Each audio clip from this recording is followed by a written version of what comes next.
துணை முதல் கொடுக்கறதுக்கு கூட ரெடியா இருக்காரு. நடிகர் விஜய் துணை போனார்னாக்க நாளைக்கு ஆட்சி நீடிக்காது. காலையில 10 மணிக்கெல்லாம் தமிழ்நாட்டின் நிரந்தர முதல்வர் அவ்வளவுதான். இதுக்கப்புறம் யாருமே ஆள முடியாது, எங்களை அசைக்கவும் முடியாது. திமுக தீய சக்தி அப்படின்னு சொன்னாரு. இப்ப திமுகவோட மொத்த கூட்டணியுமே தன் பக்கம் வந்து தாவேகா பக்கம் நிக்குது. அதை எப்படி பாக்குறீங்க? அது ஒரு நல்ல விஷயம் தான். முதலமைச்சர் வந்து தீய சக்தின்னு சொன்னாரு, கூட்டணி தீய சக்தின்னு சொல்ல, திமுகவை மட்டும்தான் தீய சக்தின்னு சொன்னாரு. ஒன்னு திமுக ஒன்னு தாவேக்கான்னாரு. கூட்டணியை பத்தி அவர் பேசவே இல்லை எந்த இடத்துலயுமே. அது நல்லா புரிஞ்சுக்கிங்க. ரொம்ப நாளா எதிர்பார்த்து இருந்தாரு இவர் திருமாவளவன் வந்து எங்க கூட வந்து சேர்ந்துடணும் அப்படின்னு. கண்டிப்பா எலெக்ஷனுக்கு முன்னாடியே அது நடந்தது, நடக்க வேண்டியது நடக்கல, இப்ப நடக்குது, அவ்வளவுதான் வித்தியாசம். எவ்வளவு மகிழ்ச்சி இது? ரொம்ப மகிழ்ச்சி. 100% 150% மகிழ்ச்சி.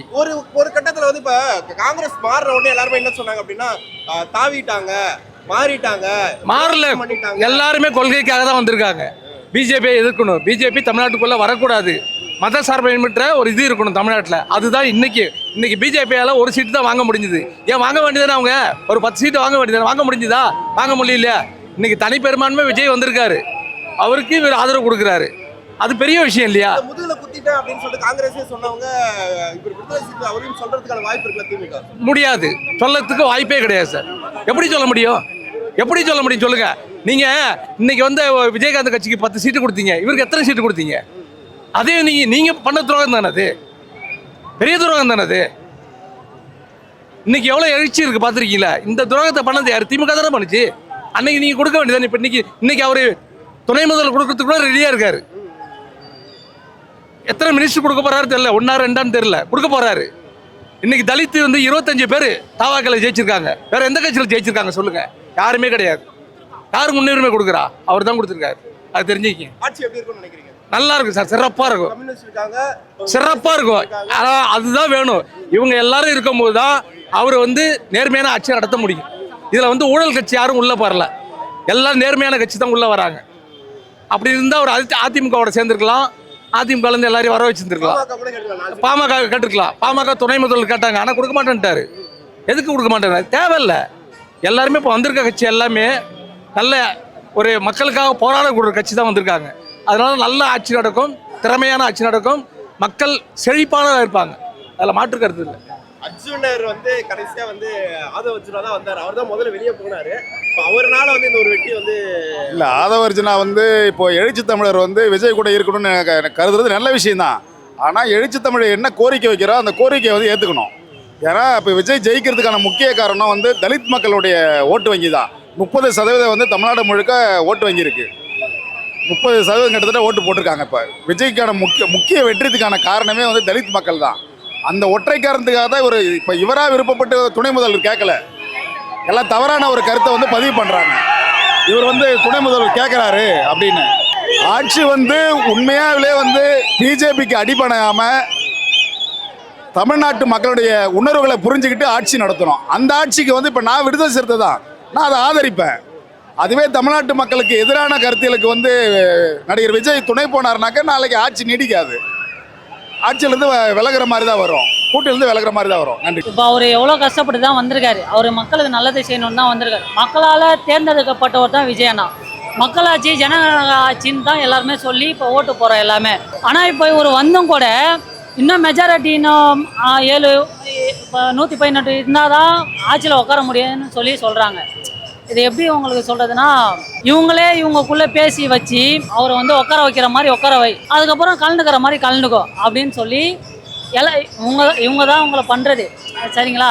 இப்போ கூட இப்போ திருமாவளவன் ஆனால் வந்து சப்போர்ட் பண்ணுற மாதிரி ஃபஸ்ட்டு தான் எதிர்க்கிற மாதிரி இருந்தார். இப்போ சப்போர்ட் பண்ணுற மாதிரி வந்திருக்காப்பு. இதோட சேர்ந்து நல்ல கூட்டணி வைப்பாங்கன்னு நாங்கள் நம்புகிறோம். ஒரு இதாக தான் நினைக்கிறோம். ஓகே. விஜய் வந்து இப்போ ஜெயிச்சு 5 நாள் ஆச்சு. ஆமா. 5 நாள்ல உங்களுடைய மனநிலை எல்லாம் எப்படி இருந்துச்சு? எல்லாம் மன அழுத்தத்துல இருக்கும். நைட் எல்லாம் தூக்கம் இல்லை.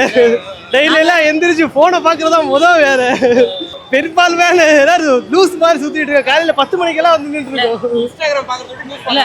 ஆமா. அவர் எப்படி வச்சுட்டாருன்னா, இன்ஸ்டால ரீல்ஸ் பாக்குறத விட டிவியில போட்டு நியூஸ் எந்தெந்த சேனல்ல என்னென்ன சொல்லுவாங்க அந்த அளவுக்கு பாக்குற அளவுக்கு வச்சுட்டாரு. இப்போ வந்து சின்ன பசங்க வரைக்குமே அரசியலை வந்து அவர் திணிச்சிட்டாரு. இப்போ எனக்கெல்லாம் அரசியலை பற்றி பேசவே தெரியாது. என் ஓனர்கிட்டயே நான் அரசியலை பற்றி பேசியிருக்கேன். நீங்களாம் என்ன இத்தனை வருஷமா ஆட்சி வந்து எங்களுக்கு ஒன்றுமே புரிஞ்சதில்லை. இன்னைக்கு 10 வயசு சின்ன பையன் வரைக்கும் அரசியலை பற்றி பேசுகிறான்னா அதுக்கு ஒரே ஒரு காரணம் விஜயண்ணா மட்டும்தான். அவர் வந்து உட்காரதுல அவ்வளோ என்ன உங்களுக்கு இதாக இருக்குது. அப்போ உங்களுக்கு பயப்படுறீங்க, எதுக்கு பயப்படுறீங்க? அந்த அளவுக்கு எதுக்கு பயப்படுறீங்க? அப்போ நீங்கள் இவ்வளோ தூரம் இத்தனை ஆண்டு காலமாக நீங்கள் என்னென்ன ஊழல் பண்ணீங்களோ அதெல்லாம் அவர் கண்டுபிடிச்சிருவாரு. அந்த ஒரு பயத்தில் தான் அவர் இந்த ஒரு 5 நாளாக உட்கார வைக்காம இவ்வளோ தூரம் இது பண்ணிட்டு இருக்காங்கன்னு நான் நினைக்கிறேன். நல்ல போராட்டத்துக்கு அப்புறம் இப்போ முதலமைச்சரா உட்கார போறாரு. இன்னுமே 5 வருஷம் வந்து ஒரு மாதிரி ஸ்ட்ரகிளா தான் இருக்கும். இல்லை, கண்டிப்பாக அண்ணா வந்து உட்காந்துட்டாருன்னா ஆட்சியில் அடுத்த 30 வருஷத்துக்கு அண்ணா மட்டும்தான் ஆட்சி பண்ணுவார். அதில் வேறு எந்த டவுட்டுமே கிடையாது. ஏன்னா அந்த அளவுக்கு இந்த ஆட்சியை வந்து நடத்தியிருக்காங்க. இப்போ இருக்கிற இளைஞர்லேருந்து குழந்தைங்கள்லேருந்து எல்லாருமே விஜயண்ணாவை புரிஞ்சுக்கிட்டாங்க, மக்கள் எல்லாமே புரிஞ்சுக்கிட்டாங்க. அதே இப்போ திருமாவளவன் அண்ணா வந்து 2 சீட்டு கொடுக்கலன்னா கண்டிப்பாக ரீஎலெக்ஷன் வச்சா விஜயண்ணா மெஜாரிட்டியோட விஜயண்ணா ஜெயிப்பார். கண்டிப்பாக எந்த ஒரு கட்சியுமே வந்து ஆட்சியில் உட்காராது, ஒரு தொகுதியில் கூட ஜெயிக்க மாட்டாங்க. இதே ரீஎலெக்ஷன் வந்தால் கண்டிப்பாக விஜயண்ணா மட்டும்தான் ஜெயிப்பார். அந்த அளவுக்கு அவருக்கு கெப்பாசிட்டி இருக்குது. ஏன்னா நாங்கள் அவர் கூட இருக்கோம். கண்டிப்பாக ஜோசப் விஜய் என்னும் நான் ஆமா அது கேட்கறதுக்கு மட்டும்தான் நாங்க வெயிட் பண்ணிட்டு இருக்கோம். பாருங்க எவ்வளவு பேர் நிக்கிறாங்க துண்டை போட்டுக்கிட்டு.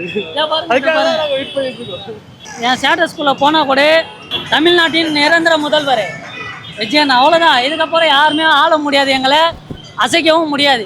நாங்களே என்னவோ ரொம்ப பெரிய மகிழ்ச்சி அடைஞ்சிருக்கோம். எங்கள் வீட்டில் ஏதோ ஒரு ஃபங்க்ஷன் நடக்கிற மாதிரி நாங்கள் உணர்றோம்.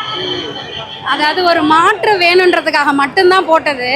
ஆனால் அதையே இவங்க மீண்டும் மீண்டும் மீண்டும் மீண்டும் ஒரு என்ன சொல்கிறதுன்னு தெரியல, ஒரு குழப்பத்தை ஏற்படுத்தி இப்போ தான் ஓரளவுக்கு தெளிவு காட்டுற மாதிரி இருக்குது. அதுவும் கை கேட்டாத கனியாக இருக்கிறதுனால கொஞ்சம் கவலைக்கிடமாகவும் இருக்குது. அறிவிச்சிட்டாங்களா? அப்போ சந்தோஷம். அதுக்காக தான் வெயிட் பண்ணிட்டு இருக்கோம். எங்கள் வீட்டு ஃபங்க்ஷன் மாதிரி ஒரு சந்தோஷம், எங்கள் வீட்டு பிள்ளை மாதிரி ஒரு சந்தோஷம். விஜயா இருக்கிறது ரொம்ப கஷ்டமா? கண்டிப்பாக கஷ்டம்தான். ஏன்னா உண்மையாக நேர்மையாக இருக்கிறதுனால கஷ்டம்தான். எப்போவுமே உண்மைக்கு இடையூறு இன்னைக்கு நேற்று இல்லை, அன்றைக்கு ஹரிதாஸ் காலத்தில் இருந்தே உண்மைக்கு எப்பயுமே போராட்டங்கள் இருக்க தான் செய்யுது. அதை கடந்து தான் வரணும். ஈஸியாக எது கிடைச்சிட்டாலும் அதை நம்ம அனுபவிக்க முடியாது, கஷ்டப்பட்டு கிடைச்சாதான் அது அனுபவிக்க முடியும். இன்னைக்கு பார்த்தீங்கன்னா காங்கிரஸ், அதுக்கப்புறம் கம்யூனிஸ்ட், பிசிகா இது மாதிரி ஒரு அனுபவசாலியான ஒரு கட்சியை கூட வந்து தேர்தலுக்கு பின் கூட்டணி வச்சிருக்காரு. எப்படி இருக்க போகுது ஆட்சி? கண்டிப்பாக திருமாவளவன் வந்து இத்தனை வருஷம் போராட்டத்துக்கு அப்புறம் அவருக்கும் இது ஒரு உண்மையான வெற்றி தான். ஆனால் இதை அவரை சரியாக முறையில் பயன்படுத்திக்கிட்டா எங்களுக்கெல்லாம் நல்லது. வாய்ப்பே இல்லை, சொல்ல அளவே இல்லைன்னு வச்சுக்கோங்களேன். அவ்வளோ ஒரு சந்தோஷமான விஷயம். என் பொண்ணு +2 பாஸ் பண்ணிடுச்சு.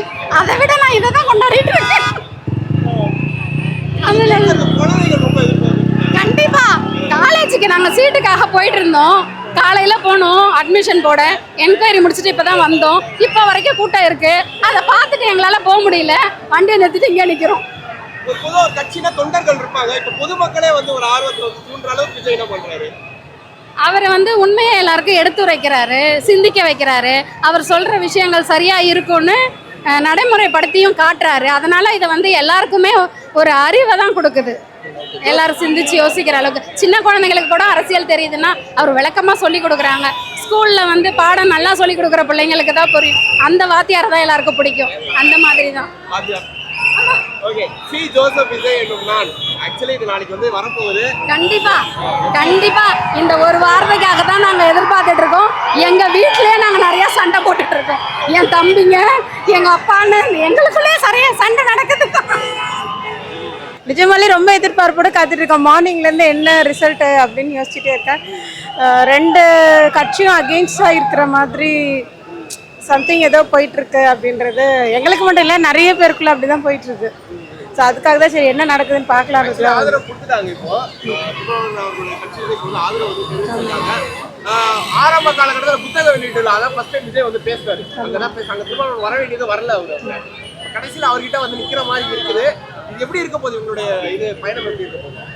அது தெரியல, இனிமேல் தான் பார்க்கணும். வெயிட் அண்ட் சீ பார்க்கலாம். எவ்வளோ எதிர்பார்த்துட்டு இருக்கீங்க? உண்மையாவே விஜயா இருக்கிறது ரொம்ப கஷ்டம் போல இருக்குது. இவ்வளோ படத்துக்குமே ஒரு பிரச்சனை, இது பதவி இருக்கிறதுமே ஒரு பிரச்சனையா இருக்கு. அவர் புதுசாக இருக்கிறதுனால அந்த மாதிரி இருக்கும். ஏன்னா இது வரைக்கும் 2 கட்சி தான் ஆண்டுட்டு இருக்காங்க.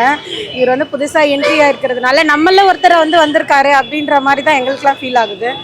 பார்ப்போம் என்ன நடக்குதுன்னு. எவ்வளோ எதிர்பார்க்குறீங்க ஜோசப் விஜய்? நான் நம்புகிறோம் அவரை கண்டிப்பாக எங்களுக்கு எல்லாம் நல்லது பண்ணுவார் அப்படின்னு அப்படிதான் பொதுவா வந்து வீட்டுல இருக்க பெண்கள் தான் அதிகமா வந்து வாக்கு இருக்காங்க. இந்த அளவுக்கு நம்பிக்கை இருக்குது அவருக்கு. இருக்கு 90% நம்புகிறோம்.